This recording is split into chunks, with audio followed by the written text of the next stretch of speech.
港股同埋美股方面嘅情況啦，今日咧我哋亦都咧睇一睇一單即係比較有趣嘅新聞先。咁啊，黃 Sir，你有冇 Facebook 啊？我就冇將我個 face 擺喺個 book 嗰度喎，唔知阿成哥有冇咧嚇？係啊，我哋不如去研究下，你揾下成哥有冇啦。咁啊，其實咧就想講翻一單新聞咧，就係今日咧亦都市場係傳係話李嘉誠咧就透過 Tom 集團啦係入股 Facebook 啦。不過咧呢個消息咧就喺午市嘅時候咧，Tom 集團咧就否認係有呢個消息啊。咁但係咧睇翻即係 Tom 嗰個嘅股價啦，係開市嘅時候咧已經係裂口大幅上升啦。咁啊最後嚟講咧，其實就都上升嘅，不過咧即係單日個波動幅度都幾大嘅。咁啊兩個問題想問翻阿黃 Sir，咁啊點解即係 Tom 集團係下晝先至去澄清呢一個消息咧？咁啊另外一方面咧就點解或者另一方面就係從一個價值嘅角度去睇啦。咁啊你覺得即係 Facebook 嗰個入股嘅價值係咪咁高咧？見到好似 Microsoft 又話去入股啦，或者而家市場亦都傳埋李嘉誠亦都係入股啦。咁你點睇 Facebook 呢一個嘅產業咧？嗱，呢個即係 Facebook 呢個收購或者咩咧，就似乎咧就有啲即係有啲奇怪，有啲時有 QK 咁。其實咧買嗰兩個全買嗰兩個都冇出過聲嘅，咁就提交中咗個叫 All Things Digital 嘅網站話有人想買李嘉誠基金李嘉誠本身或者 Tom 集團咁根本就冇，唔知係咪有啲咁嘅事。好啦，咁問題就係話咧，你作為證監咧，當個股價一開出嚟有個正高異常波動，砰一聲50%升上嚟嘅時候咧，其實就應該要話喂，你最好停牌澄清下有冇嘢，但係都冇做到，去到午後先至話我哋冇計劃去對 Facebook 有任何投資喎。咁嗰陣時話朝頭早買咗嗰啲，下晝嗰啲碌咗落嚟嗰啲投資者就真係喊都無謂啦。咁呢個嘢我覺得咧，就而家嗰個我亦都喺第二個環節我都講過咧，就係話咧，即係好似香港而家嗰個證券市場好似冇掩雞籠咁樣，中意點就點，就唔知點樣嘅咁啊。我哋講翻啦，即係 Facebook 係咪值咁嘅價錢咧？即係一個咁樣嘅交友網站咧，我唔覺得佢有啲乜嘢嘅太大嘅價值嚇。即係科網股裏邊，由呢個2000年科網股爆破之前，個話又話 page view， 又話 hit rate， 又乜又剩嘅時候咧，究竟係咪值咧？有幾多間已經仲係存在，或者幾多間已經即係瓜咗嘅咧？大家即係心中有數。反而我覺得咧，就話有獨特嘅網站，譬如喺大陸嘅網站啊，因為佢起碼有一個獨特嘅地方，或者有啲 B to B 即係 business to business 嗰啲咧，反而咧仲好啲。即係啲咁嘅交友網站，我唔覺得有邊個會喺上高睇住我個樣而肯俾廣告嘅喎。咁可能即係要我哋3個個樣一齊出現嘅時候，可能就有少少廣告啊。荷蘭都肯嘅，我諗。係咁啊！我哋第一個賣廣告啊！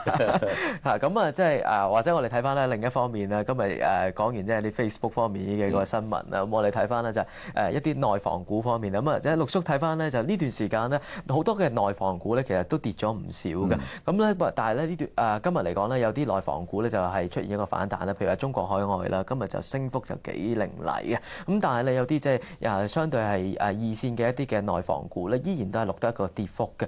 你點樣睇咧？其實內房股都展開咗一段調整都幾長嘅時間嘅啦。咁啊開始有啲即係一線嘅內房股開始做一個反彈。咁但係似乎嗰個反彈唔係話全面性嘅。你覺得即係內房股投資者咧，如果揸咗貨或者未揸貨，應該點睇？我諗大家都知道每一個板塊之中咧，當時內房股有好多新上市，亦都好多民企咧一路陸續上市。咁由年頭開始到而家，大部分嘅即係內房股啦，因為上高國內嘅樓價升幅確實好犀利之後咧，咁啊碧桂園就令到大家如痴如醉之後，就發覺咧有好多股價已經升咗好唔少。咁啊，亦都內房股確實咧越嚟越多嘅即係隻數啊，即係所謂叫做咧喺個板塊之中咧，你數埋咧，我諗20隻都係起碼。咁啊，大家都知道每一次上嚟嘅概念咧就一齊上嘅，隻都有先有後咧。咁啊點都係升翻咧係幾倍咁滯。咁但係跌落嚟咧，大家一齊跌，而且咧就大家國內你知道啦，宏觀調控，大家咧就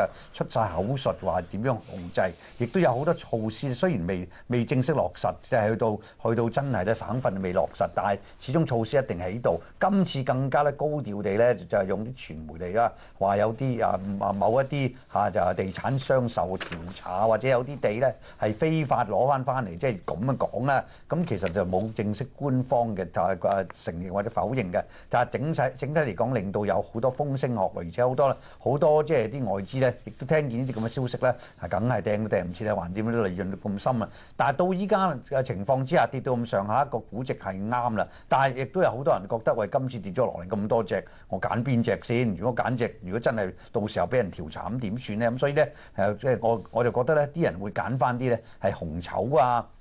香港嘅地產啊，市道譬如好地產啊，喺上高嘅積極買入去，好似九倉咁啊，好似前一排咧信和啊，亦都好似亦都新鴻基地產啊，呢啲咧，所以變咗咧就點解啲香港嘅地產股上個禮拜都講咗，亦都有個新嘅概念，就係話上高積極嘅買地。咁呢啲咧亦都係即係正正當當喺上高咧係拍地翻嚟咁。第三樣嘢就係話咧，你紅籌始終咧嗰間公司喺香港，佢嗰陣時咧係買地，大部分咧都之後咧係買啲上高咧。係拍地翻嚟㗎，咁所以中國海外仲有一種概念就係話，今個禮拜咧，如果下個禮拜一咧就入恆指成分股啦。如果要買咧，大部分啲指數成分咧一定今個禮拜咧之內要買到，咁所以呢個亦都係加速咧係中國海外咧係升幅嘅嚇。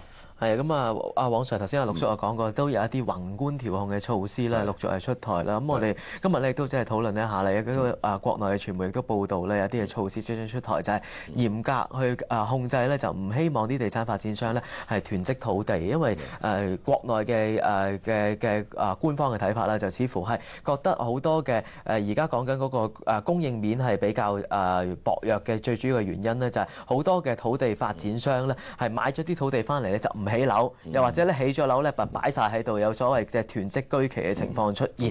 咁喺面對呢個情況咧，就似乎係主力咧，就係要翻呢啲地產商咧。第一，如果你買咗啲土地嘅話，要即刻加快去起樓。咁如果你起咗樓未賣嘅，亦都要加快去賣樓。咁你覺得如果呢個政策真係落實嘅話咧，對於呢一啲內房股嘅影響又會係點樣咧？係啊，嗱，內地政府咧開始收緊呢個土地儲備嗰個政策嘅。咁嘅第一咧就係地方政府開始咧就沒收啲閒置嘅土儲，譬如北京啊、廣州啊、深圳啊、上海呢咁嘅地方。深圳咧就仲要向呢個閒置嘅土儲咧徵收行政費用。好啦，呢類已經係一個承擔，即係一個負擔嚟㗎啦。咁點解咁做咧？其實咧就唔想佢哋囤積嗰啲咁嘅貨喺度，咁希望可以咧增加個供應。佢哋嘅土儲冇問題，但問題喺一個時限裏邊咧，你一定起好晒佢。你唔可以起完咧，你唔可以咧擺住啲土地喺度唔起，或者起完之後咧就唔賣。咁呢樣嘢咧就即係太大嘅造成咗咧，即係裏邊嗰個樓價升得咁急嘅問題啦。咁好啦，但係問題就係。咁我如果攞住啲土地嘅時候，我要去起，而家個資金成本又咁重，我去起嘅時候，起完之後，我係嗱嗱聲去賣，我又賣唔賣到咧？因為個市咧喺咁樣嘅調控之下咧，可能咧開始滑落，有啲人撻訂，有啲地方都唔買㗎啦。咁點算好咧？咁樣咁唯有咧就鬥快起，就鬥賤價鬥賣，咁變咗個樓市咧可能咧就真係有啲咧就係鬥量或者鬥價鬥賤，咁變咗我覺得咧就有部分如果係土儲多嗰啲內房股咧，反而大家要小心啲。係咁啊！另外咧，亦都係即係睇翻個黃 Sir頭先講過就係土儲多嘅內房股啦。假若即係大家都係因為佢土儲多而係喺早前係提升咗佢估值咧，大家就要特別留意話喺呢段時間呢個調整嘅幅度會唔會比較大一啲？咁同埋咧亦都睇翻啦，可能個地區性上邊啦，佢嗰個嘅土儲嘅價值係又如何咧？如果假若可能係計啲2、3線城市嘅話咧，可能面對呢個宏觀調控嘅時候咧，嗰個房價嘅下跌嘅速度咧，有機會咧，譬如喺啲一線城市嚟講咧，會比較快。咁呢一部分嘅內房股咧，可能亦都喺呢個調整裏邊咧，未必話咁容易係可以反彈翻上嚟啦。咁啊，反而頭先阿陸叔亦都提過啦，就係中國海外呢一啲咧，即係相對係比較一線嘅內房股咧。咁喺呢個嘅調整裏邊咧，大家可能要揀翻啲貨買咧，就會主力咧就揀翻呢一部分咧質素可能係比較好啲嘅內房股。咁大家如果喺投資組合裏邊希望擺翻個內房股落去嘅話咧，喺呢段時間咧就要揀翻呢一啲咧，可能係實力比較大同埋即係個規模亦都係比較大嘅一啲嘅內房股啦。咁啊，呢一節嘅時間又差唔多啦。咁我哋多謝黃 Sir 話我哋作出嘅分析。咁陣間翻嚟咧，我會同陸叔咧繼續講翻今日大市嘅走勢同埋咧個別窩輪市場上面嘅情況嘅喎。